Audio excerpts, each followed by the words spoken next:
Hey guys, it's Andrew from Cardinal Kia. In this video, I'm going to show you how to use your wireless charging pad in the newly redesigned 2022 Kia Forte. I have in front of me here an EX Plus IVT in radiant red.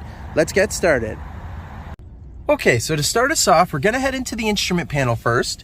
We're going to use the buttons on the right side of the steering wheel here to navigate through. So when I go sideways through the menu over to the gear where the user settings are, I'm going to go down into convenience, press OK.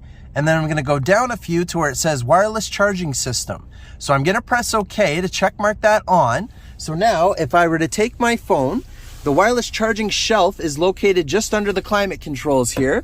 So when I place my phone in there, you're going to see a little light come on next to the universal charging symbol. And that's letting me know that the phone is now charging.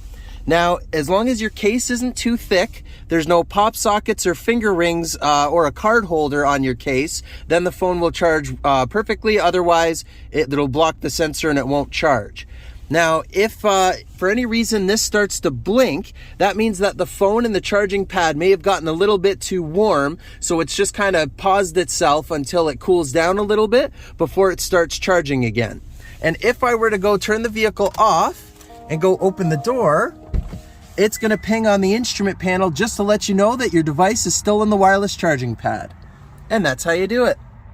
Thank you very much for watching, guys. Please hit that like button if you like this video, and go ahead and subscribe and select the notification bell so you stay up to date with all of our videos.